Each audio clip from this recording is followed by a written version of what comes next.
ክርስቶስ የመጣው መብል ሊሆን ነው መብላት ያለብንን ነገር ነበረ ያን ሳይበላ ሰው አሁን ሌላ መብል አሁን ነገ እንግዲህ ብዙ ፍሪዳ ይወድቃል በጉ በፍየሉ ይወድቃል ግን አማናዊ በግ ቀዳሚው ምግብ የዓለምን ኃጢአት ለማስወገድ የታረደው በጋል እሱን የሚቀበለው የለም ቤተክርስቲያን ላይ ማዕድ ይሰራል ክርስቶስ የሕይወት እንጀራ ሆኖ ይቀርባል ይሄን የሚመገብ የለም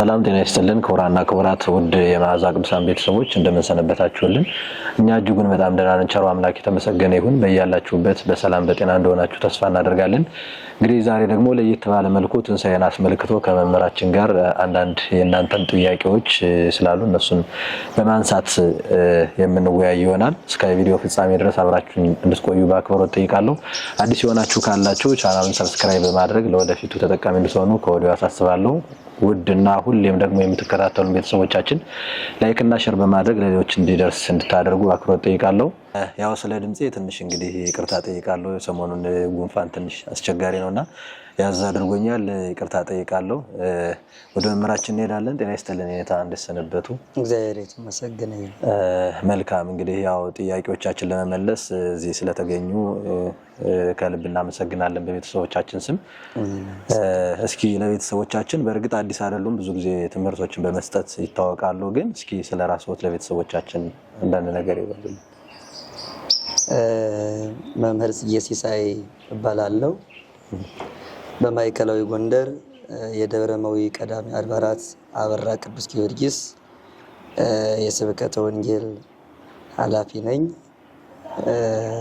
የትርጓሜ መጻሕፍት መምህርና የቅኔና የአቋቋም መምህር ነኝ በጣም ደስ ይላል መምህራችን ያው እንግዲህ የሶን የተለያዩ አገልግሎቶች አስመልክቶ በሌላ ፕሮግራም በሰፊ የምንሄድበት ስለሚሆን ዛሬ ግን ያው በጣም አስፈላጊ የሆነ የቤተሰቦቻችንም ጥያቄ ሆነው ትንሳኤ በዓልን አስመልክቶ ነውና እንግዲህ ከዛሬው ስንነሳ ዛሬ ቀዳም ስዑር በመባል ይታወቃልና ክፍሎት አስመልክቶ ዛሬ የሚታወቅበት ቀን ነው ማክፈል የሚለውን ነገር አሁን ማክፈል ብዙ ጊዜ ግዴታ ነው ወይ ምሳሌውስ ምንድነው ከምንስ የመጣ እንደሆነ እስኪ ስለማክፈል መልካም መጽሐፍ ቅዱሳዊ ነው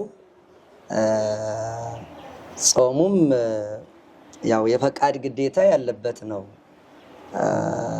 በዋናነት ይሄ ከዕለት ዓርብ ምሽትም ሆነ ከዕለት ሐሙስ ምሽት ጀምረን እስከ ዕለት እሁድ ትንሳኤ መንፈቀ ሌሊት ማለትም እስከ 10 ሰዓት የምንጾመው ጾም ሐዋርያት የጀመሩት ነው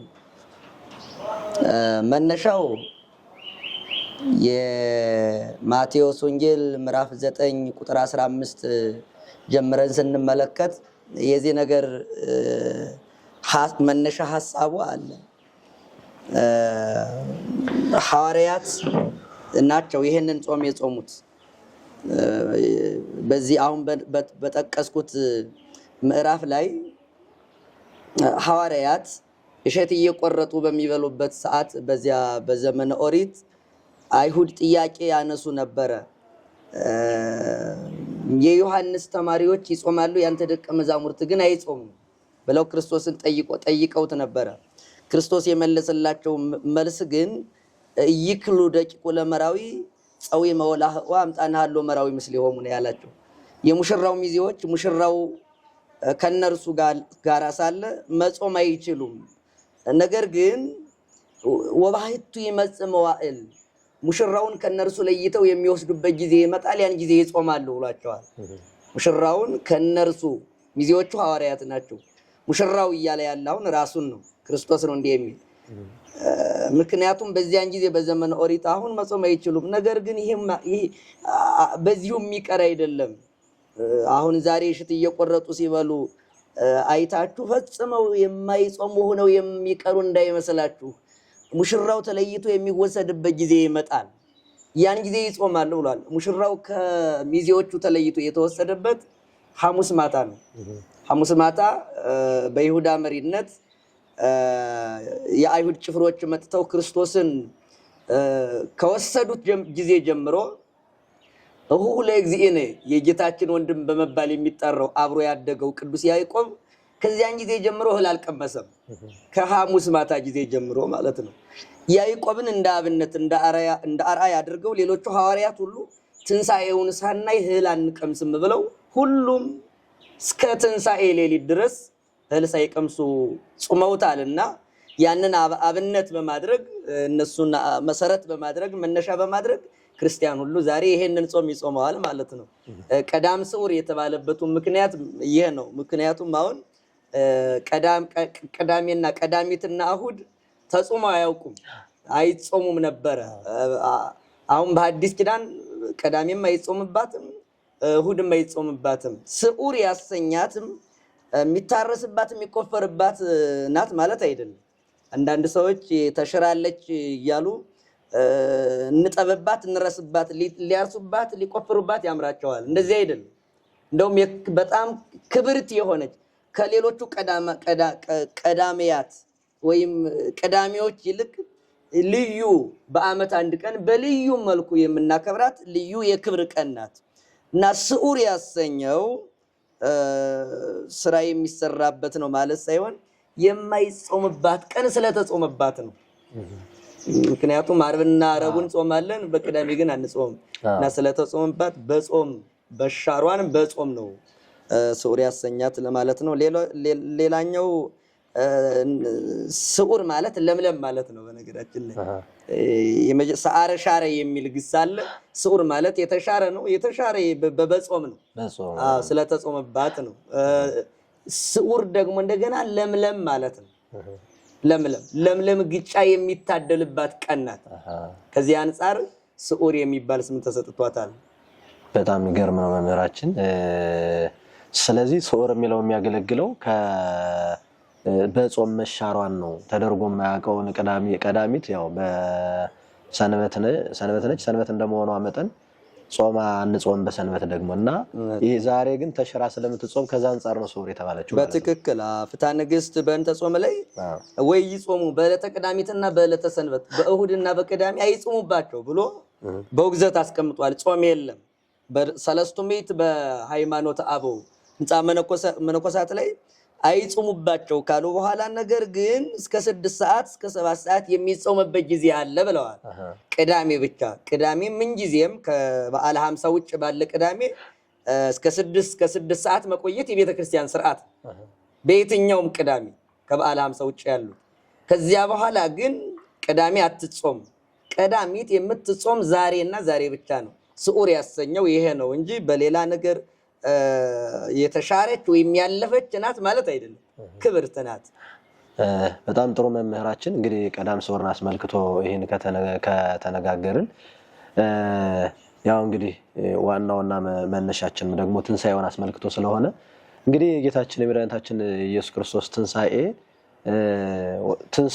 ስለ ትንሣኤ ከማውራታችን በፊት መቼም ሞት አለ ማለት ነው። ወደ መቃብር መግባት አለ። ከመቃብር በኋላ ስለሆነ ትንሣኤ ማለት ነውና ጌታችን አምላካችን መድኃኒታችን ኢየሱስ ክርስቶስ ዮሴፍና ኒቆዲሞስ ሲቀብሩት በአዲስ መቃብር ነው የቀበሩት። ልክ አሁን እኛ ብዙ ጊዜ ሰዎች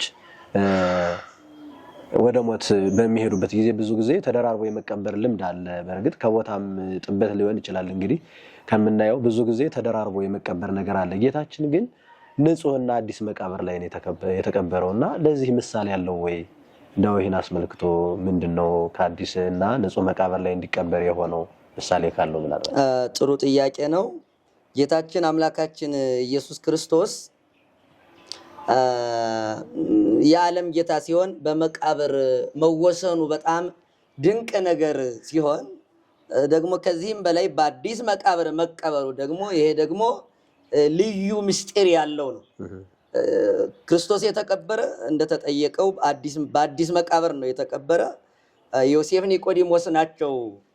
በጣም ጽኑ ሰዎች ናቸው። ጽኑዓን ሰዎች ናቸው። መተርጉማን በየቦታው ነው የሚያደንቋቸው። ክርስቶስን ያገኘናል አላሉ። ምክንያቱም አይሁድ ጨካኞች ናቸው። ክርስቶስን ያን ያህል መከራ አጽንተውበታል። ግን ክርስቶስን ከመስቀል አውርደን ስንገንዝ እንደ ክርስቶስ ቢሰቅሉንስ፣ ሆምጣጤ ቢያጠጡን፣ ቢገርፉንስ፣ በጦር ቢወጉንስ ክርስቶስን ያገኘው መከራ ሁሉ ቢያገኘንስ ብለው አልፈሩም። ልቡ ለጻድቅ እኩል ከመአንበሳ ይላል አንድ ቤተክርስቲያናችን ሊቅ።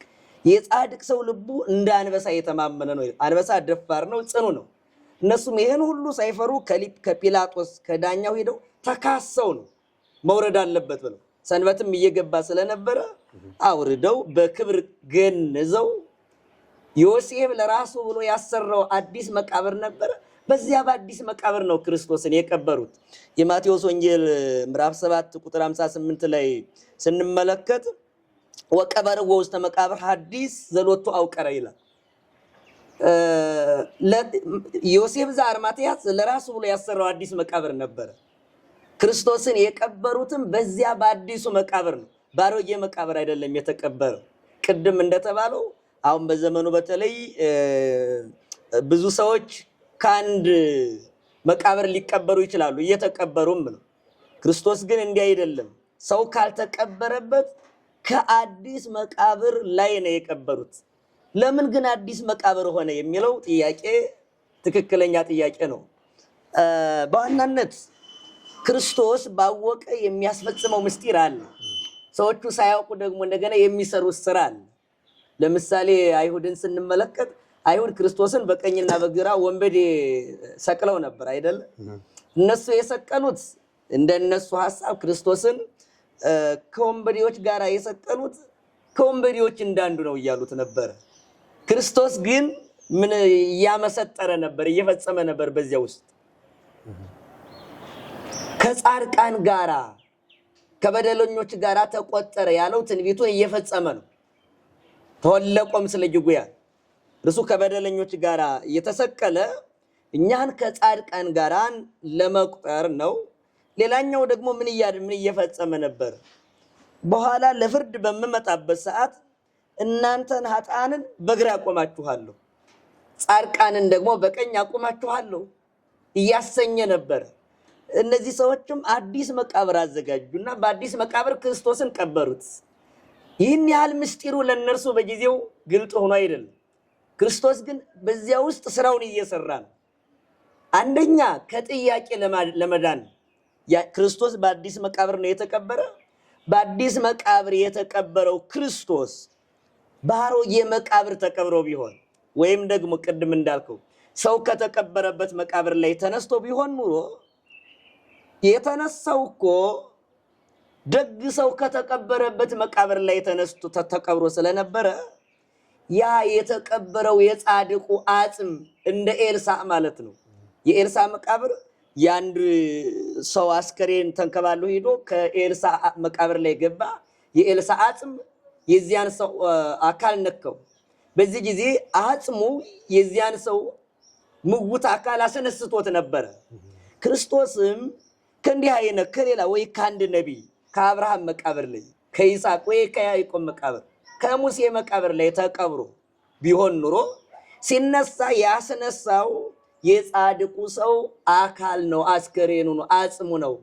ያ ነው ያስነሳው እንዳይሉት ምክንያት ለማጥፋት ነው። ብዙ ጊዜ አይሁድ ምክንያት እንዳያገኙ ምክንያቶችን አርቆ ያጥር ነበር። እነሱም እንዲህ የሆነው እኮ እንዲህ ቢያደርግብን ነው ለምን አልነገረንም እንዳይሉት አምላክነቱን ይነግራቸዋል፣ ሰውነቱንም ይነግራቸዋል። አስረድቶ ነበረ ሲሰራ የነበረው። ምክንያት ለማጥፋት ሕገ ኦሪትን እየፈጸመ ነው የመጣ።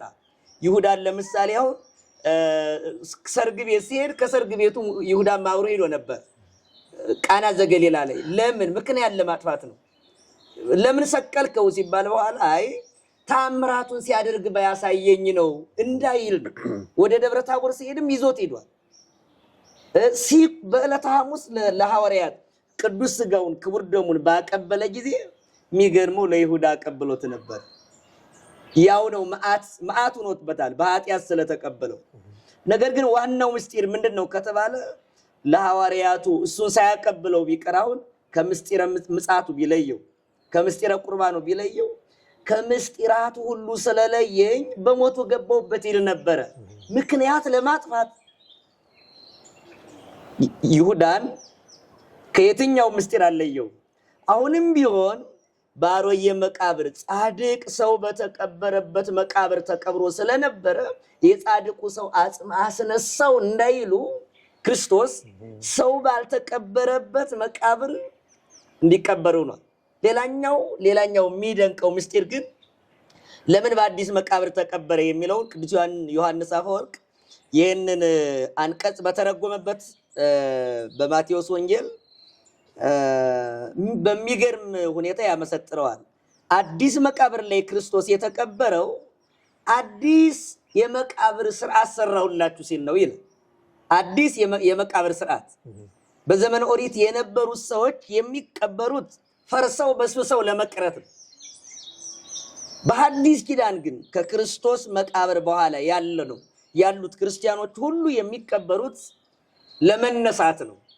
ስለዚህ አዲስ የመቃብር ህይወት፣ አዲስ የመቃብር ስርዓት፣ አዲስ የመቃብር ህግ ወጠንኩላችሁ፣ ጀመርኩላችሁ፣ መሰረትኩላችሁ ለማለት ክርስቶስ በአዲስ መቃብር ተቀብሯል ብሎ ይናገራል። ምክንያቱም ወነሰተ ሙስና በውስተ መቃብር ይላል ቅዱስ ዮሐንስ አፈወርቅ። ወሰአረ መርገመ በዲበ ዕፀ መስቀል በመስቀል ላይ መርገምን ሻረ ካለ በኋላ ወነሰተ ሙስና በመቃብር ደግሞ ፈርሶ በስብሶ መቅረትን አጠፋልን ይለዋል። ክርስቶስ በመቃብር ሲያድር እኛ በመቃብር እንዳንቀር ሰርቶ ነው የተነሳ። እርሱ እንደተነሳ እንድንነሳ ፈርሶ መቅረትን ያን ሽሮልናል። ስለዚህ ይህ አዲስ ስርዓት ነው፣ አዲስ ህግ ነው። አዲስ ህይወትን ለመመስረት በአዲስ መቃብር ተቀበረ በማለት ይሄንን ያመሰጥረዋል። በነገራችን ላይ ክርስቶስ የተቀበረበት ይሄ መቃብር ከማንኛውም ሰው መቃብር የሚሰፋ አይደለም፣ የሚጠብም አይደለም። ያው 3 ክንድ ከስንዝር የሆነ መቃብር ነው። ቅዱስ ቄርሎስ የተባለ አንድ የቤተ ክርስቲያናችን ሊቅ በቅዳሴው ላይ በሚገርም ሁኔታ ይሄንን ያመሰጥረዋል። ለጸዋሪ ሰማይ ወምድር ይላል ወደኋላ እጽድኩም ጾሮ ሰማይን የሚሸከምን ጌታ ምድርን ተሸክሞ የያዘን ጌታ ደካማ እንጨት ተሸከመው ይላል። ደካማ እንጨት አሁን ክርስቶስን እንዴት ተመልከተው፣ አንድ ደካማ እንጨት ነው የተሸከመው። ይሄ ደካማ እንጨት ተሸክሞት አልቀረም። አሁን 3 ክንድ ከስንዝር ሴት ድንግል ማርያም ተሸክመዋለች በእርሱ ፈቃድ።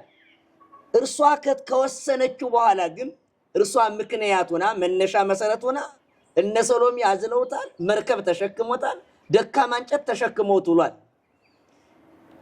በደካማ እንጨት ብቻ አልቀረም። አግመሮ መቃብር ጸባብ ይላል። ጠባብ መቃብር በሰማይ በምድር የሞላውን ጌታ ተሸክሞቷል ይላል። ጠባብ መቃብር።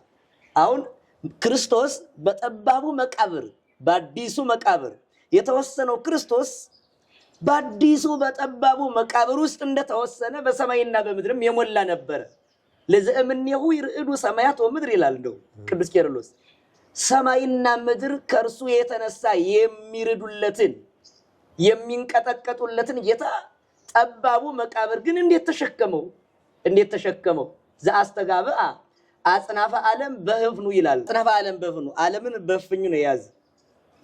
ወዘዘገነ አበርታ ዓለም ውቅያኖስን በፍኙ የሚዘግን የሚለካ የሚሰፍር ሰማይና ምድር እንደዚህ ወስኖ የያዘ ሲሆን ይሄ ጠባብ መቃብር እንደምን ወሰነው ይልና ጌታችን ኢየሱስ ክርስቶስ በዚያ ጠባብ መቃብር እንደተወሰነ በሰማይም የሞላ ነበረ፣ በምድርም የሞላ ነበረ። መቃብሩ ላይ ብቻ ተወስኖ የቀረ አምላክ አይደለም። አንዳንድ ሰዎች ክርስቶስ በመቃብር ሳለ ዓለምን ማን እየመራው ነበረ? ማን ያስተዳድርለት ነበረ? ማን ይገዛለት ነበረ ይላሉ። ክርስቶስ መቃብር ላይም ገዥ ነበረ፣ ንጉስ ነበረ፣ አምላክ ነበረ። ሞት በስጋው ሞተ እንጂ በመለኮቱ የሞተ አይደለም። ክርስቶስ በስጋ ሞተ፣ በመንፈስ ግን ሕያው ነው ያለ። አንድ ቤተክርስቲያን ሌላ ቤተክርስቲያን ሊቅ ልጨምርና ልጨርሰው። ይሄኛው ሊቅም ክርስቶስ በኪሩቤል ጀርባ ተቀምጦ ሳለ በመቃብር ተወስኖ ነበር ይላል።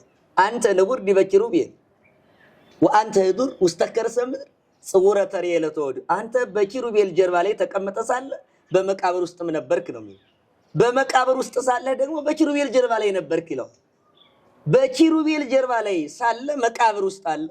በመቃብር ውስጥ ሳለ ከኪሩቤል ጀርባ በኪሩቤል ጀርባ መኖርን አላጣም። ይሄን ትቶ አልመጣም ይለዋል። ስለዚህ ክርስቶስ በጠባብ መቃብር በአዲስ መቃብር ነው የተቀበረው። በአዲስ መቃብር ለምን ተቀበረ ከተባለ አንደኛ ምክንያትን ለማጥፋት ነው። ከአይሁድ ምክንያትን በጻድቅ ሰው መቃብር ተቀበረ የአጽም አስነሳው እንዳይሉን። ሁለተኛ አዲስ የመቃብር ህይወትን መሰረትኩላችሁ ብሎ ሲያስረዳን ነው። በአዲስ መቃብር ተቀበረ። ይሄንን ይመስላል ባጭሩ። በጣም ደስ ይላል። በጣም ሰፊ ምስጢር ነው ያለው ማለት ነውና በጣም ደስ ይላል። ያው እንግዲህ ሁሉም ነገር ምሳሌ ያለው ያው አሁን እሷም እንደሚነግሩን እንደምንሰማው አብዛኛው ነገር እኛ ባላወቅ ነው ክርስቶስ ባወቀ ራሱ ብዙ ምሳሌዎች እንዳሉና እሱ ራሱ ባወቀ ያስተማረን እንደነበረ ነውና በጣም ደስ የሚል ምስጢር ነው። ሌላው ዞሮ ዞሮ ምሳሌነቱ ለኛ ነው። ሁሉም ነገር በዚህ ምድር ሲመላለስ ያደረገው ምሳሌ ሁሉ ለኛ ከመሆኑም አንፃር ሲነሳሱ በሌሊት ነው የተነሳው አይደለ? እና በሌሊት መነሳቱ ከኛ ጋር እንዲሁ ምሳሌ ያለው ወይ ከኛ ትንሳኤ ጋር ምሳሌ ያለው ወይስ ደግሞ በሌሊት መነሳቱ ለምን አስፈለገ? ለምሳሌ እንደ ስቅለቱ እንደመሰቀሉ እንደመሞቱ በቀን እንዴት አልሆነምና በሌሊት መነሳቱ የተለየ ምክንያት አለው ወይ? አለው። ጌታችን የተነሳ ሌሊት ነው። ለምን ባጭር ይሄን ነገር ለማስረዳት ለሞክር። እንደተባለው ክርስቶስ ለምን በመዓልት አልተነሳም? ለምን ትንሳኤውን በሌሊት አደረገው? ምክንያቱም ስቅለቱን በመዓልት አድርጎታል። በእርግጥ በአይሁድ እጅ የተያዘ መጀመሪያ በሌሊት ነው። ትንሳኤውን በሌሊት ያደረገበት ትልቁ ምስጢር በዋናነት አሁንም ቅዱስ ዮሐንስ አፈወርቅን ልጥቀስ። ቅዱስ ዮሐንስ አፈወርቅ ወምክንያተ ተንሥኦቱ ዘበሌሊት ይላል። ለምን በሌሊት ተነሳ በጨለማ ተነሳ ብለህ ተጠይቀኝ እንደሆነ ይላል እርሱ ፀሐይ የማያስፈልገው አምላክ ስለሆነ ነው ይላል። ሌላ ፍጡር የሆነ እንደሆነ ለሚሰራው ስራ የፀሐይን ብርሃን ያስፈልገዋል። ለምሳሌ አሁን አንተና እኔ እዚህ ተቀምጠናል። ሌሊት ቢሆን ይሄ ቀረጻ ሊካሄድ አይችልም ነበር። አንተም ወደ እኔ አትመጣም ነበር። ፀሐይ ስለወጣ ነው አሁን ሁሉም ወደ ስራው የተሰማራ። ክርስቶስ ግን እግዚአብሔር ነውና ፀሐይን ብርሃን አድርጎ የሚሰራ አምላክ አይደለም። ምክንያቱም ከፀሐይ በፊት የነበረ አምላክ ነው። ፀሐይ ሳትፈጠር በራሱ ፀሐይነት የነበረ ነው። ብርሃን ሳይፈጠር በራሱ ብርሃንነት የነበረ አምላክ ነው። የፀሐይ ብርሃን የማያስፈልገው አምላክ ስለሆነ በሌሊት ተነሳ ይለዋል። በእርግጥ ክርስቶስ ብዙ ስራዎችን በሌሊት ሲሰራ ይታያል በተደጋጋሚ።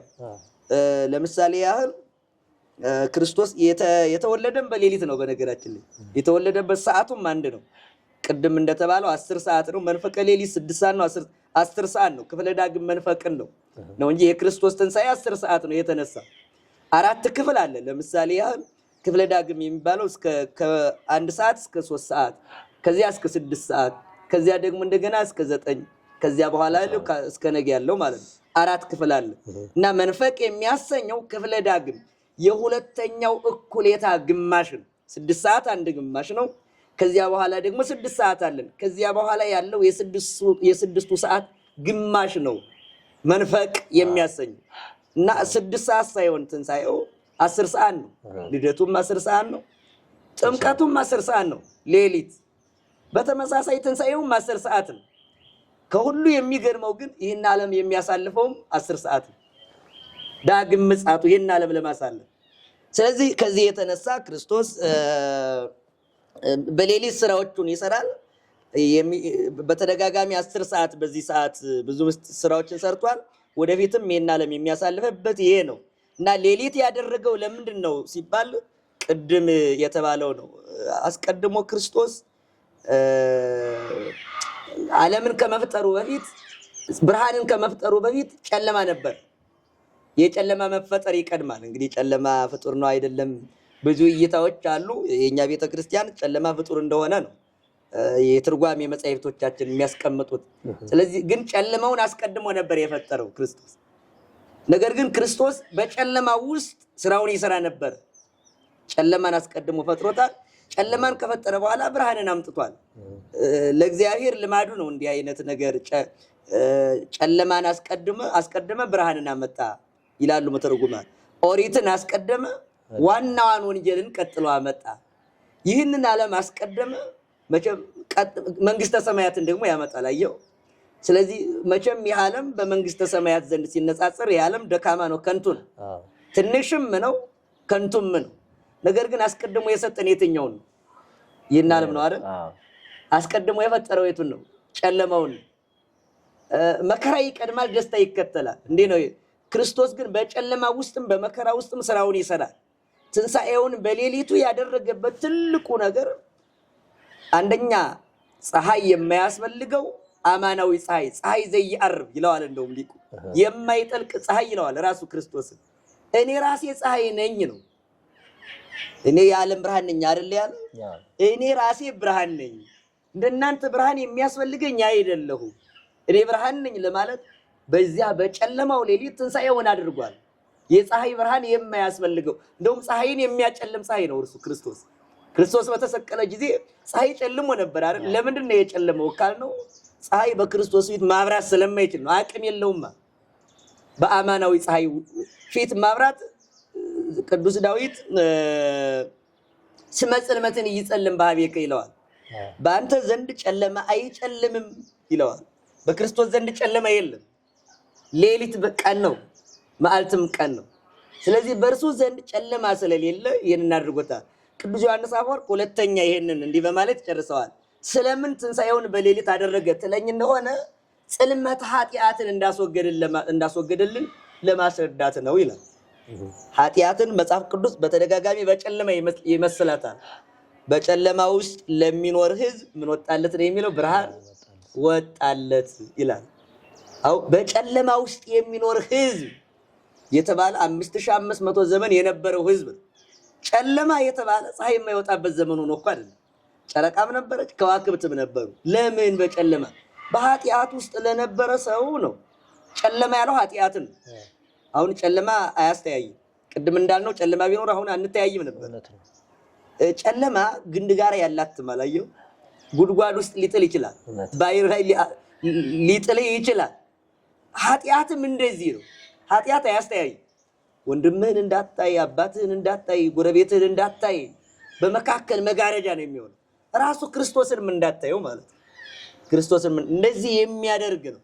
እና ከዚህ የተነሳ ለምን በጨለማ ትንሣኤውን አደረገው ከተባለ ኃጢአታችን ጨለማው ኃጢአታችን የአዳምን ኃጢአት እንዳራቀልን እንደደመሰሰልን የጥል ግድግዳን እንዳፈረሰልን ጨለማን እንዳስወገደልን ለማራቅ ትንሣኤውን በሌሊት አድርጎታል ብሎ ሊቁ ቅዱስ ዮሐንስ አፈወርቅ ይህንን ያመሰጥራል። በጣም ደስ የሚል ምሳሌና ምስጢር ነው መምህራችን። እግዚአብሔር ይስጥልን። በጣም ይገርማል። እግዚአብሔር ይስጥልን። እንግዲህ ተያያዥ ጥያቄ ነው እዚህ ጋር ተያይዞ እንግዲህ ያው የጌታችን ትንሣኤ እንግዲህ ያው የኛ በኩራችን ነውና እኛም ከኛ የጌታችን ትንሣኤና የኛ ትንሣኤ ተያያዥነት መቼም አለው የለውም ብለን አናስብምና የጌታችን ትንሣኤው አሁን እሱ የሰውን ስጋ ሲለብስ ፍጹም ሰው ፍጹም አምላክ እንደመሆኑ የሞተም ያው ሰው ስለሆነ ነው አይደለ? ስለዚህ ከሞተ በኋላ ከመሞቱ በፊት ይዞት የነበረውን ስጋ ይዞ ነው ወይ የተነሳው? ከዚሁ ጋር ያው ተያያዥ ስለሆነ እኛስ ኋላ ላይ ስንሞት ያው እሱ በኩራችን ስለሆነ እንዳሉ እኛም ስንሞት ኋላ ላይ እሱ ይዞት የተነሳውን ነው ይዘን የምንነሳው ወይ እኛስ በዚህ በስጋችን ነው ወይ የምንነሳውና ይሄን ሁለቱን እስኪ ያያይዘው ቢመልሱልን። በጣም ጥሩ። ጌታችን ኢየሱስ ክርስቶስ ሙቶ ከተነሳ በኋላ ሌላ ስጋ ይዞ የተነሳ አይደለም። አንዳንድ መናፍቃን በዚህ ዙሪያ የተነሱ ነበሩ። በእርግጥ ይሄን ሐሳብ የሚያንሸራሽሩ ከዚህ ከመደበኛው አስተምሮ በተጓዳኝ ሌላ ሐሳብ ያላቸው አሉ። ግን የክርስቶስ ስጋም ሆነ የኛም ስጋ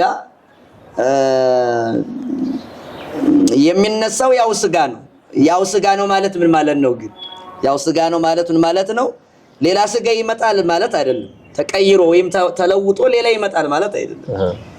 ግን ምንድነው ከተባለ ይሄው ስጋ ነው። ይሄው ስጋ ቅዱስ ጳውሎስ አንደኛ ቆሮንቶስ ምዕራፍ 15 ላይ ይሄንን በደንብ አድርጎ ገልጦታል። ይዘራ በዘይማስን ወይ ተነሳ በዘይማስን ብሎታል። በሚፈርስ በሚለወጥ አካል ይዘራል፣ በማይለወጥ አካል ይነሳል። በደካማ አካል ይቀበራል፣ በኃያል አካል ይነሳል ብሏል። ለምሳሌ የክርስቶስ አካል ከሞት በፊት የነበረው ከትንሳኤ በፊት የነበረው የሚራብ ነበር፣ አየው፣ የሚጠማ ነበር፣ የሚደክም ነው፣ የሚያንቀላፋ ነበር። በስጋ ወራት እነዚህን ሁሉ ሲያደርግ ነበር። ከትንሳኤ በኋላ ግን ያው ስጋ ነው፣ ያው የክርስቶስ ስጋ፣ ያው ሲራብ የነበረው ስጋ ነው፣ ያው ሲደክም የነበረው ስጋ፣ ያው ሲያንቀላፋ የነበረው ስጋ ሀደገ ንዴት ህላዌ ይሄ መራቡን መድከሙን ትቶ በተሐድሶ ጸንቶ ተነስቷል ነው እንጂ ተለውጦ ሌላ ስጋ ሆኖ ተነስቷል። ቅዱስ ኤጲፋኒዮስ ይሄንን በተመለከተ በሰፊው ይሄንን ያስረዳል። እንደ ምሳሌ የሚያስቀምጠው አልዓዛርን ያስቀምጣል። ለምሳሌ ያህል አልዓዛርን ክርስቶስ ነው ያስነሳው። በተቀበረ በአራተኛው ቀን አልዓዛር ከመቃብር ተነስ ብሎ አስነስቶታል። ግን ምን ይላል መሰለ? አልዓዛር ማርታና ማርያም የሚባሉ እህቶች አሉት። ክርስቶስ ካስነሳው በኋላ አልዓዛርን እህቶቹ አዩትና መልኩን አወቁት ይላል። ያንኑ መልክ ይዞ ባይመጣ ያውቁት ነበር እንዴ? አያውቁትም። ያንኑ አካል ነው ይዞ የመጣ። የአልዓዛር ትንሳኤ ምንን ያሳያል መሰለ? እኛም የሚነሳው ሌላ መልክ አይደለም፣ ሌላ አካል አይደለም። ድካም ይቀራል፣ ሞት ይቀራል፣ ረሃብ ይቀራል፣ ጽም ይቀራል፣ ይሄ መለወጥ ይቀራል። አሁን የዛሬው አካል ይሄኛ አካላችን ይለወጣል። አየው፣ በበላ ጊዜ ይወፍራል፣ በተራበ ጊዜ ይቀጥናል፣ ይከሳል። በታመመ ጊዜ አሁን ምን ይላል? ይጠወልጋል። ደግሞ ጤነኛ በሆነ ጊዜ ደግሞ ሊያበራ ይችላል። ስለዚህ ይለዋወጣል። አሁን ያን ጊዜ ግን እንዲህ የሚለዋወጥ አካል አይደለም። ያን ጊዜ የሚነሳው አካል የማይለወጥ ሆኖ ነው የሚነሳው ነው። የክርስቶስ አካልም በምድር ሳለ ይራባል፣ ይጠማል፣ ይጠወልግ ነበር። ከዚያ በኋላ ግን በትንሳኤ ግን ይሄ ሁሉ የሌለው ያንኑ ነው። ያንኑ አካል ለምሳሌ ክርስቶስን ከትንሳኤው በኋላ ከሐዋርያቱ አንዱ ቅዱስ ቶማስ ተጠራጥሮ ነበር። ምንድነው ያለ ክርስቶስ? ምታት እንዳይመስላችሁ እስመ ለምታትሳ አልወስቱ ስጋ ወአጥም። ይኸው ለምታት እኮ ስጋና አጥንት የለውም። ኑ አይሁድ የቸነከሩትን እግሮችን እጆችን ኑ እዩ ነው ያለ። ስለዚህ ምንን አሳያችሁ? አይሁድ የቸነከሩት እጆቹን፣ አይሁድ የወጉት ጎኑን ነው ያሳዩት። በዕለተ ዓርብ የተወጋውን የተቸነከረውን ያንኑ አካል ነው ያሳዩት። ይሄ ማለት የተነሳውም ያው አካል ነው ማለት ነው። ያው አካል ነው፣ ሌላ አካል አይደለም። ስለዚህ የክርስቶስ አካል ያው አካል ነው። ነገር ግን ምንድነው? መራቡን መድከሙን ድካሙን ትቶ የተነሳ አካል ነው። የኛም አካል እንዲሁ ነው የሚነሳ። የኛም አካል አሁን ታድሶ ነው የሚነሳው። ይሄው አካል ታድሶ ማለት ነው። ይሄው አካል ታድሶ ይነሳል። ለምሳሌ አሁን አንድ ቅዱስ ጳውሎስ መስሏል። አንድ ቅንጣት ትዘራለህ፣ ያ የዘራው እህል 100 ሆኖ 50 ሆኖ 60 ሆኖ ይነሳል አይደል? አንዱ ቅንጣት ማለት ነው። ነገር ግን ያው አንዱ ቅንጣት አንድ ዘርተ በስቶ ይነሳል። ታድሶ ነው የሚነሳው። አየው፣ ፈርሶ ከፈረሰ በኋላ አንድ እህል ከተዘራ በኋላ ይፈርሳል። ከዚያ በኋላ ከፈረሰ በኋላ ይበቅላል። የሚገርመው ሲበቅል መጀመሪያ ሲዘረው አበባ አልነበረውም። አበባውን አዘረውም አብረህ ቅጠሉንም አብረህ አይደለም የምትዘረው። ቅጠል ሳትዘራ ቅጠል ማን ይሰጣል? ፈጣሪው ይሰጠዋል። እውነት አበባን አብረህ አዘረው፣ አበባውን ጌታ ነው የሚሰጠው። እንደዚሁ ነው የሚሆን በትንሳኤ ጊዜ። አሁን እኛ እንዲሁ እንቀበራለን። ከፈረስን ከበሰበስን በኋላ መጀመሪያ አይን እጅ እግር ሰጥቶ የፈጠረ ጌታ ኋላም እንዲሁ ይህን አካል ሰጥቶ ያስነሳዋል። ነገር ግን ያለ ድካም ያስነሳዋል ነው። የአልዓዛርን መልክ ማወቅም በኋላኛ የምንነሳበት አካል በዚያው አካል እንደሆነ አስረጅ ነው ማለት ይሄን ይነገራል። ስለዚህ ክርስቶስም እኛም የምንነሳው በዚህ ሆነው ነው። ይሄን በጣም ሰፋ ያለ ምሳሌ ማንሳት እንችላለን። ለምሳሌ ያህል ቅዱስ ኤጲፋኒዮስ ይሄንን በሰፊው ሲያጸናው የሙሴ በትርን ያነሳል። ኦሪት ዘጸአት ምዕራፍ 4 ላይ ምዕራፍ 3 ላይ ጀምረን በሰፊው ስለ ሙሴ በትር እናገኛለን። ሙሴን በእጅህ የያዝከው ምንድነው ብሎ ጠየቀው። በትር አለው። ጣለው እስቲ አለው። በትሩን ጣለው። ሲጥለው በትሩ ምን ሆኖ ነበር? እባብ ሆኖ ነበር አይደል? እባብ ሆኗል። እና ኤጲፋኒዎስ በዚህ ውስጥ ምንድነው የሚያስረዳው? እባብ የሆነው የሙሴ በትር ነው። እባብ ሲሆን ግማሽ አካሉ ነው ወይስ ሁሉም ነው በጠቅላላ የሚል ሐሳብን ያስቀምጣል። ሙሉ አካሉ ነው እባብ የሆነ። የእባቡን አካል የሰጠ የሙሴ በትር ነው እንጂ ሌላ አይደለም። በኋላ ደግሞ በትር የሆነው ያው እባብ የሆነው የሙሴ በትር ነው ይላል። አሁን የሚፈርሰው የሚበሰብሰው ይሄ አካላችን ነው ይላል። ኋላ የሚነሳውም ይሄ አካላችን ነው ይላል። ስለዚህ እኛ አሁን እንቀበራለን። ከተቀበርን በኋላ አፈር እንሆናለን። መጀመሪያም አፈር ነው አይን እጅ እግር ሆኖ የተቀረጸ፣ ዛሬም አፈር የሚሆነው እንዲሁ ይነሳል ነው የሚለው። ስለዚህ ሰው የምንነሳው በዚሁ ስጋ ነው። ከፈረስን ከበሰበስን በኋላ የሚነሳው ይሄ ስጋ ነው። ይሄው ስጋ ግን ታድሶ ጸንቶ እንደሚነሳ ቅዱሳት መጻሕፍት በሰፊው ይሄንን ያስረዳሉ። እግዚአብሔር ይስጥልን መምህራችን፣ በጣም ደስ የሚል ነው። ምክንያቱ ለምንድን ነው ይሄን ያነሳውበት? በጣም ብዙ ሰዎች የሚያነሱት ለብዙ ሰዎች ጥያቄ የሆነ ነገር ነው። የትንሣኤን አስመልክቶ በቃ ማለት ሰው እንዴት ነው የሚነሳው? በየትኛው አካል ነው መነሳት? ራሱ መኖሩን ራሱ የማያውቁ ሁሉ አሉና ሰው ከሞተ በኋላ ምን እንደሚሆንም እንዲሁ የማያውቁት ብዙዎች ናቸውና ያን አስመልክቶ ነው። በጣም ደስ የሚል ማብራሪያ ነው መምህራችን፣ እግዚአብሔር ይስጥልን። ያው እንግዲህ ጥያቄያችን እየጨረስን ከመሆናችን አንፃር እንደውም አንድ በጣም የሚገርም ሐሳብ አንድ ሊቅ ያስቀምጣል። ይሄው ቅዱስ ኤጲፋኒዎስ ምንን በጣም ሰፊ ሐሳቦችን የሚያስቀምጠው በዚሁ ዙሪያ ኦፈፊንክስ የሚባለው ወፍ አለ። ይሄ ኦፈፊንክስ የሚባለው ወፍ ከሞተ በኋላ እንደገና ታድሶ የሚነሳ እና ኦፈፊንክስ እኛን የሚያስረዳ 500 ዓመት ይኖራል። 500 ዓመት ከኖረ በኋላ በሚሞትበት ጊዜ ምን ያደርጋል? ወያስተጣግ ክነፊው ዲበ እንግዳሁ ይለዋል። በክንፉ ደረቱን ይመታዋል። እንዲያደርጉ ደረቱን በመታው ጊዜ እሳት ይወጣል ከውስጡ፣ ራሱን ያቃጥለዋል። አመድ ትቢያ ይሆናል። አመድ ትቢያ ከሆነ በኋላ እንደገና ካፊያ፣ ልክ አሁን ዝናብ እያካፋ ነው አየው። ልክ እንደዚሁ ካፊያ ያካፋል። ካፊያ ሲያካፋ ይህ አመድ ትቢያ የሆነው ከራሱ እሳት ወጥቶ ሰውነቱን ያቃጠለው እንደገና ታድሶ ክንፍ አውጥቶ ትላህሎ ከዚያ እያደገ ተነስቶ በሮ ይሄዳል ይላል። ይገርም ነው። አሁን ወፍ እንኳን ትንሣኤ አለ። ያው በኋላ በመጨረሻው ጊዜ ወፍ አይነሳም እኮ፣ እንስሳት አይነሱም፣ አራዊት አይዋፍ አይነሱም። ግን እኛን ያስተምራሉ።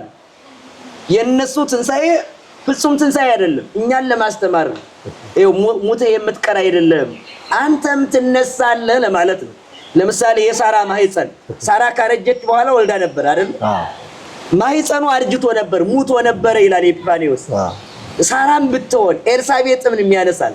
የነ ኤልሳቤጥ ማህፀን የነ ሳራ ማህፀን ካረጀ በኋላ ከሞተ በኋላ እንዴት ዘር አገኘ? የአብርሃም አብራክ አብርሃም እንዴት ካረጀ ካፈጀ በኋላ ዘር እንዴት አመጣ? ዘካርያስንም እንደዚሁ። እነዚህ ሰዎች ካፈጁ በኋላ ዘር ካመጡ ልክ እንዲሁ ሰውም ከፈረሰ ከበሰበሰ በኋላ እንዲሁ ታድሶ ይነሳል የሚል ሐሳብን ያስረዳል። ለምሳሌ የኛ ጸጉራችን አለ።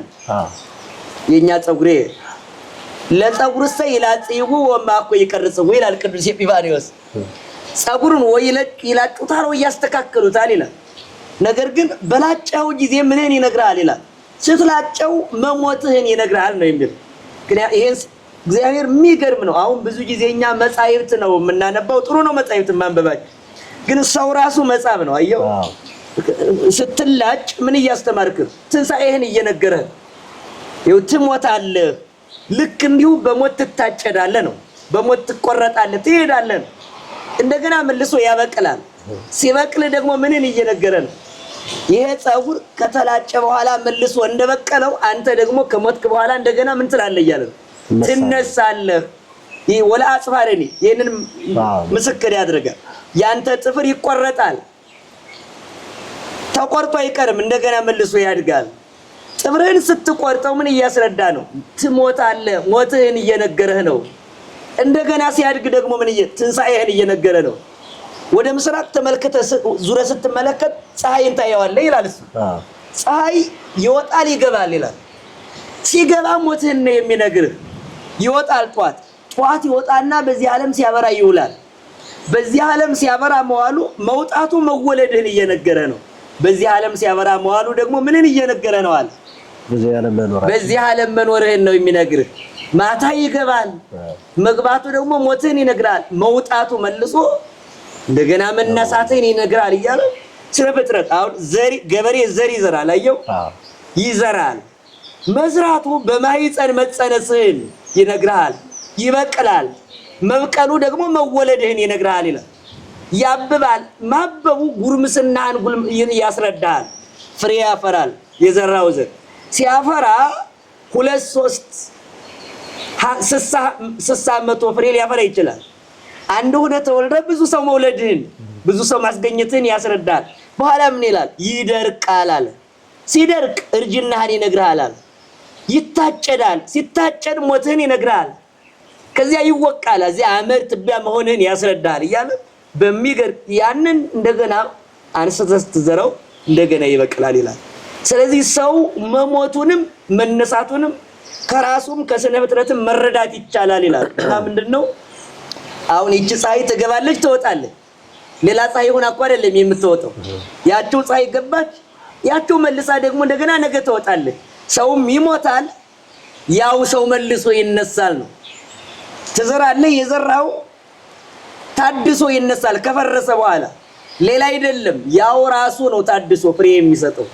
ስለዚህ እኛ በዚህ አካል እንቀበራለን፣ ነገር ግን በዚሁ አካል ታድሰን ጸንተን እንኖራለን። የክርስቶስ ስጋና የኛ ስጋ ልዩነቱ ምንድነው ከተባለ ክርስቶስ በተቀበረ በ3ኛው ቀን ተነስቷል። እርሱን መፍረስ አልገጠመው የለበትም። የኛ አካል ወደ መቃብር ከወረደ በኋላ ይፈርሳል። እሱ ግን መለወጥ አልገጠመው። ምክንያቱም ስጋ ለብሰ ዘይማስን ወዘኢይማስን ይለዋል። የተዋሃደውን ስጋ በመቃብር ሲያድር ሙስና መቃብር መፍረስ መበስበስን እያጠፋ ስለሆነ የእርሱን ስጋ እንዲህ አይነት በእኛ ዘንድ እኛን የሚገጥመን የኛን ወገኖችን የገጠማቸው ይሄ በመቃብር መፍረስ መለወጥ እንዲህ አይነት ነገር አልገጠመው። እንደ አምላክነቱ ከኛ ጋር አንድ የሚሆንበትና ልዩ የሚያደርገው አለ። አምላክ ስለሆነ እሱ መፍረስ መበስበስ መለወጥ አልገጠመው። እኛ ግን ፍጡራን ስለሆን መፍረስ መበስበስ ቢገጥመንም ፈርሶ መበስበስ ፈርሶ በስብሶ መቅረት ግን የለብንም። ልዩነቱ በዚህ ነው። ልዩነቱ በዚህ ነው እንጂ ያው ስጋ ነው የክርስቶስም እንጂ ሌላ ስጋ አይደለም። በጣም ደስ ይላል መምህራችን። ያው በድጋሜ ቃለ ሕይወት ያሰማልን። እጅግ ደስ የሚልና ግልጽ የሆነ ማብራሪያ ነው የሰጡን። በጣም ብዙ ምሳሌዎችን አንዱ በቂ ሆኖ እያለ ግን ያው ደግሞ በጣም ካንዱ በጣም በብዙ አይነት ምሳሌዎች ነው ያብራሩልን። እግዚአብሔር ይስጥልን፣ ቃለ ሕይወት ያሰማልን። ሌላውና የመጨረሻው ጥያቄ ምንድነው? አሁን ብዙ ጊዜ በእኛ ቤተክርስቲያን በዓላት እንደዚህ ሲመጡ ጾሙ ላይ በቃ ተቆጥቦ ራስን በተቻለ መጠን ገዝቶ የመኖር ልምድ አለ ማህበረሰቡ ላይ። ግን ጾም እንደዚህ በዓላት ጾም ሲፈታ በዓላት ሲመጡ ግን ብዙ ጊዜ የሚታየው ነገር ምንድነው?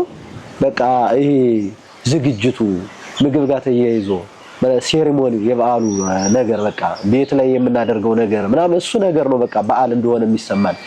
ቤተክርስቲያን ላይ በመናከብረው ወይም ያ በዓል በሚሆንበት ሰዓት ያ በዓሉ ራሱ ለኛ የሰጠንን ያደረገልንን ነገር ምን ያክልኛ በዛ በዓል ያ መታሰቢያ እኛ ስለተደረገልን ትልቅ ነገር መሆኑ እስከመረሳት ድረስ የደረሰ መስሎ እስኪታይ ብዙ ጊዜኛ ቤታችን በሚኖረው ይሄ ዝግጅት ምናምን እሱ ጋር አስመልክቶ ነው ብዙ ጊዜ ክብሩ የሚመስለንና ይሄን አስመልክቶ እንደው ምን የሚሉን ነገር አለ? በዓሉንስ እንዴት እናክብር?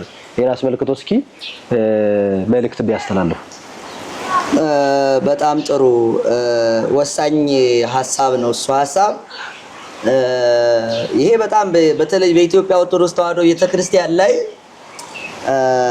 ምናልባትም ሌላ ተንኮልም ያለበት እስከሚመስል ድረስ በትንሣኤ ላይ ብቻ ሳይሆን በሌሎችም በዓላት ታይ ከሆነ እንዲህ አይነት ነገር አለ።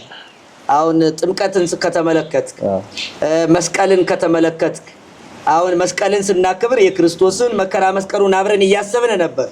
ግን ወጣ ባለ መልኩ አመጋገባችን ላይ አከባበራችን ላይ ወጣቱ ሳይገባው ዝም ብሎ ተሸክሞ የሚያመጣዋል ወደ ቤተ ክርስቲያን የሚያመጣው አንዳንድ ጊዜ መቀደም ያለበትን ሳናስቀድም ፊተኛውን ተተን ኋለኛውን የምንጨብጥበት ጊዜ አለ መጀመሪያ የደረሰው እንኳን እና ከሃይማኖቱ ባህሉ የሚቀርምበት ጊዜ አለ ባህል እንደ ሃይማኖት ሊኖር ይችላል በሃይማኖቱ ስር ብዙ ባህሎች አሉ ግን ሃይማኖታዊ የሆኑ ባህሎች ማለት ነው በሃይማኖቱ የተቃኙ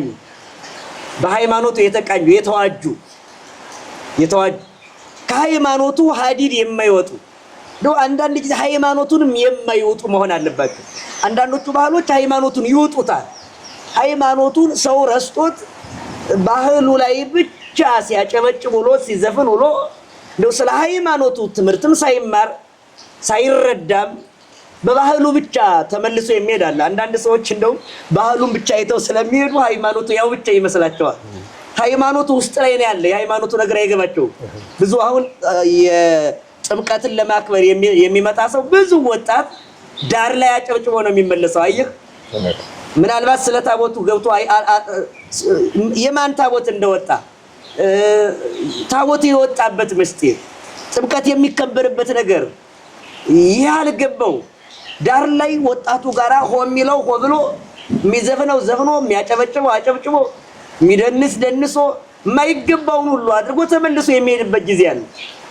ይሄ ለምንድን ነው በዓሉ ይሄ ነውን ሊል ይችላል አንዳንድ አላዋቂ አይደለም ይሄ ሃይማኖትን የሚረግጥ የሚጨቁን ልክ በነገራችን ላይ ትምህርት በሰፊው ካልሰጠንበት ከጊዜ በኋላ ምናልባት ሃይማኖቱን በምራባውያን እንዲህ አይነት ነገር ነው የገጠማቸው ከሃይማኖቱ ይልቅ ብዙ ባህል አላቸው እነሱ ሃይማኖቱ እንደውም አሁን ጠፍቷል ባህሉ ግን አለ የሚገርም ብዙ በልደት ዙሪያ አሁን የሚያከብሩት የገና ዛፍ የሚባል ራሱን የቻለ ባህል አላቸው በእነሱ አሁን እነሱ ከመሰረታዊ ከሃይማኖቱ ይልቅ ብዙ በዓላት አሏቸው የሚያከብሯቸው የውሃ ቀን የአርበኞች ቀን በእኛ ገርም አለ የሴት ቀን የሳቅ ቀን የጓደኞች ቀን እንዲህ እያሉ የሚያከብሩት አለ የሚገርም የክርስቶስ ቀን የላቸው የእመቤታችን ቀን የላቸው የሥላሴ ቀን የላቸው ትንሳኤን በስርዓት አያከብሩ ልደትን ሁሉንም ማለት አይደለም ግን ብዙ የምዕራቡ ዓለም ብዙ የሚያከብረው ነገር አለ ማከር ያለበትን ግን ጥሎታል ይህን ካመጡበት ከዘመን ብለው ቴክኖሎጂው ሳይንሱም ሌላውም ነገር የሌላውም ተጽዕኖ ፍልስፍናው የዳርዊናዊ ፍልስፍና የሌሎቹም ተጽዕኖ ከዚህ ከሃይማኖቱ ሀዲድ ያስወጧቸው ቢሆኑም እንኳን ባህላቸው ግን ይሄንን ጋርዶታል ለዚህ መጥፋት አንዱ ባህላቸው ምክንያቱም ባህላቸው አላሁን ባህላቸውን ይዘዋል ባህላቸውን ይዘው ሃይማኖቱን ጥለውታል አየህ ዋናውን ነገር ጥለው ወርቁን ጥለው መዳብ ተሸክመዋል አሁን እንቁ ጥለው ድንጋይ ግን ተሸክመው ነው ያሉት ይሄ በጣም ባህሉ ወደ ሃይማኖቱ ዘልቆ ከመጣ ምናልባት ሃይማኖቱን ሊያስጥል ይችላል መጠን መስጠት ግድ ነው አንደኛ ሃይማኖታዊ ካልሆነ ባህል መጠንቀቅ አለብን አንደኛ ሁለተኛ ደግሞ ባህሉን ከሃይማኖት በላይ አድርገን እንዳናይ እዚህ ላይ መጠንቀቅ አለብን ትንሳኤን ስናከብር አሁን እንዳልከው መብሉ ይቀድማል አሁን በቤተ ክርስቲያን እሺ ክርስቶስ የመጣው መብል ሊሆን ነው አየው መብል ሊሆን ነው መብላት ያለብንን ነገር ነበረ ያን ሳይበላ ሰው አሁን ሌላ መብል አሁን ነገ እንግዲህ ብዙ ፍሪዳ ይወድቃል በጉ በፍየሉ ይወድቃል ግን አማናዊ በግ ቀዳሚው ምግብ በዕለተ ዓርብ የዓለምን ኃጢአት ለማስወገድ የታረደው በግ አለ እሱን የሚቀበለው የለም ቤተ ክርስቲያን ላይ ማዕድ ይሰራል ሰማያዊ ማዕድ ይዘረጋል ክርስቶስ የሕይወት እንጀራ ሆኖ ይቀርባል ይሄን የሚመገብ የለም ይሄ ምንድነው ከተባለ ይህ በእውነት የባህሉ ተጽዕኖ ነው ማስቀደም ያለብንን ማስቀደም አለብን በጣም ደስ የሚል ምሳሌና ምስጢር ነው መምህራችን እግዚአብሔር ይስጥልን ነበረን ጊዜ ሁሉ እግዚአብሔር ተመሰገነ ይሁን አዳዲስ ካላችሁ ቻናሉን ሰብስክራይብ በማድረግ ቤተሰብ መሆን ትችላላችሁ ነዋሪና ሁሌም ደግሞ የምትመለከቱን አብራችሁን የሆናችሁ ቤተሰቦቻችን ደግሞ ከልብ እናመሰግናለን። ላይክ ሼር ያደረጋችሁ ለሌሎች እንዲዳረስ አድርጉ። ሰላም